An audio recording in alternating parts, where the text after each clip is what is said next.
इससे पहले 29 अगस्त 1931 को अंग्रेजों ने दानोंग को गिरफ्तार कर उन्हें फांसी पर लटका दिया और इसके बाद आंदोलन का नेतृत्व बालिका गाइदिनेल्यू के हाथ में आ गया।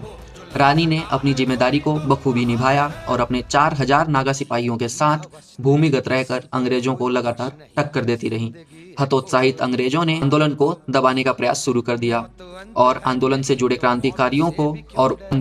क्रांतिकारियों के गांवों को जलाकर उनका उत्साह कम करने की कोशिश की। इस घटना से सशस्त्र नागा आक्रोशित हो गए और उन्होंने एक दिन खुलेआम ब्रिटिश गवर्नमेंट की आसाम राइफल्स की चौकी पर धावा बोल दिया। रानी की बढ़ती लोकप्रियता और प्रभाव से ब्रिटिश सरकार को खटकने लगा था। तय किया गया था कि रानी को पकड़ने के लिए खास बटालियन तैयार की जाए, लेकिन रानी अंग्रेजों से कई गुना आगे थी। वे लगातार अपनी जगह बदलती और छापा मार करके अंग्रेजों पर प्रहार करती, लेकिन उनकी चिंता अपने साथियों को लेकर थी। अपने साथियों को सुरक्षित करने के लिए उन्होंने असम के जंगलों में एक लकड़ी का किला बनाने का फैसला किया, जिसमें वे अपने 4000 साथियों के साथ रह सकें। किला बनाने का काम शुरू हो गया। इस पर काम चल ही रहा था कि असम राइफल्स ने कैप्टन मैकडोनाल्ड के नेतृत्व में अचानक हमला किया और रानी को गिरफ्तार कर लिया।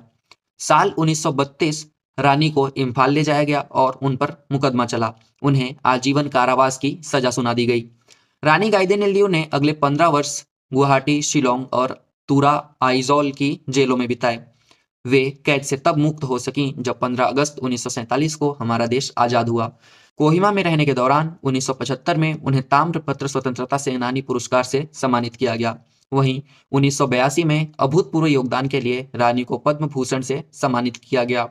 इसके बाद 1983 में उन्हें विवेकानंद सेवा सम्मान से भी नवाजा गया।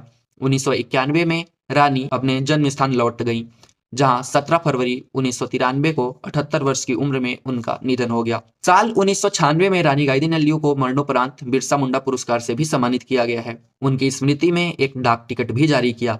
साल 2015 में रानी गाइदिनेल्यू के जन्मदिन के अवसर पर प्रधानमंत्री नरेंद्र मोदी ने विशेष सिक्के जारी किए और देश की एकमात्र महिला क्रांतिकारी जिन्होंने अंग्रेजों की कैद में 15 साल बिताए सम्मान दिया। रानी गाइदिनेल्यू को नागा समाज आज भी देवी के रूप में याद करता है, जिसने अपना सारा जीवन मातृभूमि और लोगों के कल्याण को समर्पित कर दिया। लेकिन मुख्य भूमि भारत के ज्यादातर लोग इस महान वीरांगना को नहीं जानते। लेकिन हम आप तक भारत के भाग्य विधाताओं की ऐसी ही कहानियां आप तक लगातार पहुंचाते रहेंगे। इसके लिए आप हमारे चैनल को सब्सक्राइब कीजिए। आज के लिए इतना ही।